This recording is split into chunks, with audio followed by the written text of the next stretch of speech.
Israel और Hamas के बीच पिछले 11 दिनों से चल रहा संघर्ष आखिरकार सीज फायर पर जाकर शांत हुआ। इजरायली मीडिया की रिपोर्ट कहती है कि प्रधानमंत्री बेंजामिन नेतन्याहू के सुरक्षा मंत्रिमंडल ने गाजा पट्टी में 11 दिनों के सैन्य अभियान को रोकने के लिए एक तरफा संघर्ष विराम को मंजूरी दे दी है। हमास के भी लोगों ने हालांकि इसकी पुष्टि की है। अधिकारी के मुताबिक ये सीज फायर शुक्रवार से ही प्रभावी हो। इजरायली कैबिनेट ने युद्ध विराम की पुष्टि की है, लेकिन सवाल ये उठ रहा है कि क्या इसके पीछे अमेरिका का दबाव काम आया है, क्योंकि इजराइल की तरफ से लगातार ये कहा जा रहा था कि वो अपना सैन्य अभियान जब तक हमास को बर्बाद नहीं करता तब तक रोकेगा नहीं। इससे पहले नेतन्याहू ने सैन्य मुख्यालय के दौरे में भी कहा था कि वो अमेरिका के राष्ट्रपति के सहयोग की बहुत सराहना करते हैं, लेकिन इजराइल के लोगों को शांति और सुरक्षा वापस दिलाने के लिए देश अभियान जारी रखेगा।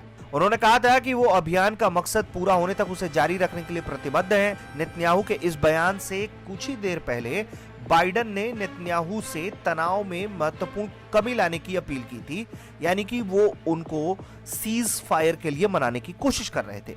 दोनों नेताओं के बीच हुई बातचीत के बारे में व्हाइट हाउस की तरफ से जारी बयान के मुताबिक ये अमेरिका के किसी सहयोगी पर बाइडेन की तरफ से डाला गया अब तक का सबसे कठोर सार्वजनिक दबाव था।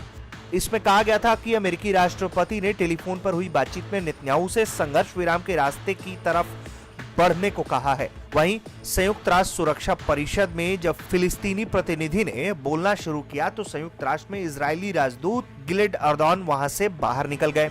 इससे पहले अर्दोन ने कहा था कि ये युद्ध इजराइल और फिलिस्तीन के बीच नहीं, बल्कि इजराइल और आतंकी संगठन हमास के बीच में है। अमेरिका के सीबीएस न्यूज के साथ बातचीत में गिलेड अर्दोन ने कहा था कि हम ये संघर्ष नहीं चाहते, हमने संघर्ष को रोकने के लिए हर संभव कोशिश किया है, लेकिन हमास हिंसा को भड़काने के लिए प्रतिबद्ध था। अब हम सीज फायर की संभावना के बीच इस आतंकी मिशन को बर्बाद कर रहे हैं। हम इस समस्या का इलाज तलाश रहे हैं, ना कि मरहम पट्टी।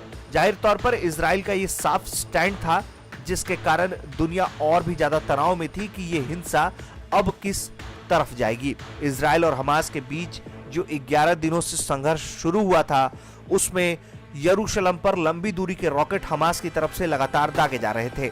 इसके पहले अल अक्सा मस्जिद में फिलिस्तीनी प्रदर्शनकारियों ने हंगामा किया और इजरायली पुलिस के साथ उनका झड़प शुरू हुआ, जिसके बाद से स्थिति तनावपूर्ण हो गई। इजराइल की तरफ से जानकारी देते हुए कहा गया है कि हमास ने इजराइल पर तकरीबन 4000 से अधिक रॉकेट अभी तक दाग दिए हैं। गाजा के स्वास्थ्य मंत्रालय का आंकड़ा कहता है कि 64 बच्चों, 38 महिलाएं समेत कम से कम 227 फिलिस्तीनी मारे गए हैं और 1620 लोग घायल हैं। इजराइल का कहना है कि उनके 12 नागरिकों की आतंकी हमले में मौत हुई है और उसने कम से कम हमास के 130 लड़ाके मारे हैं। करीब 58,000 फिलिस्तीनियों के अपने घर को छोड़कर भी जाने की बात कही जा रही है। लेकिन इन खबरों के बीच ये खबर बड़ी है कि इजराइल ने संघर्ष विराम की घोषणा कर दी है। ब्यूरो रिपोर्ट, भारत तक।